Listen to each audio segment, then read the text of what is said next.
Selamat datang di channelku Kukuh Kurniawan. Di sini aku akan ngebahas soal apa sih yang dilakukan Presiden Ukraina saat sekarang yang dimana negaranya lagi perang lawan Rusia.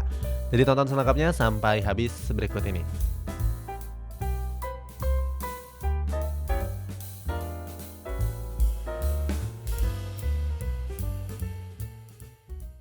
Jadi di video ini masih dengan nggak ada on cam-nya, nggak ada gambar mukanya karena lagi rusak kameranya dan tepatnya sih lensanya sih.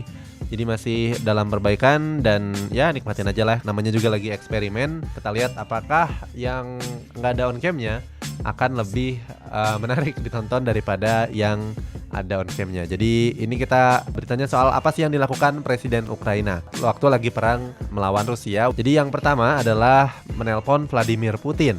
Nah, jadi ceritanya di tanggal 25 Februari yang lalu, Presiden Ukraina Volodymyr Zelensky mengaku sudah menelpon Presiden Rusia Vladimir Putin.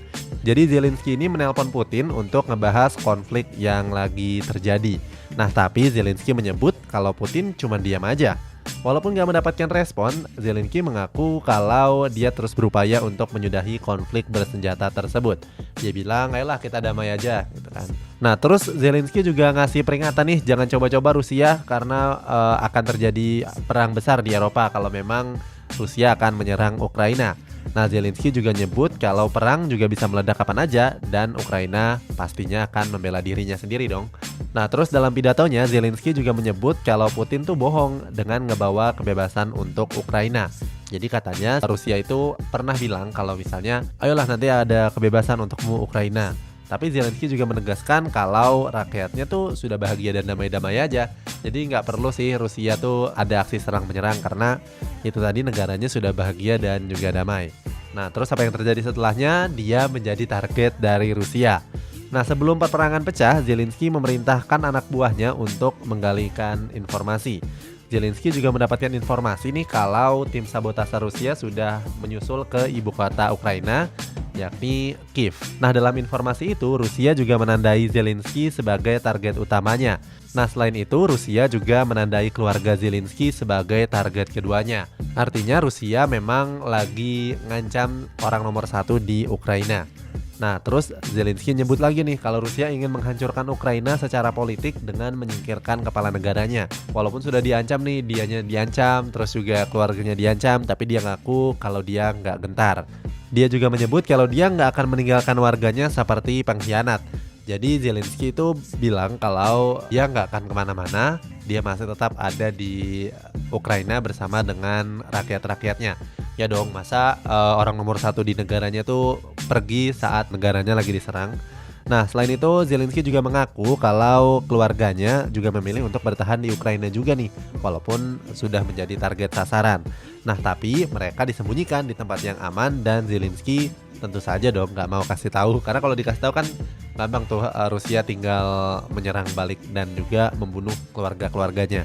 Nah, terus apa yang terjadi? Dia melakukan pidato yang menyentuh untuk rakyat-rakyatnya. Jadi tanggal 1 Maret kemarin, Zelensky menyampaikan pidato yang cukup menyentuh.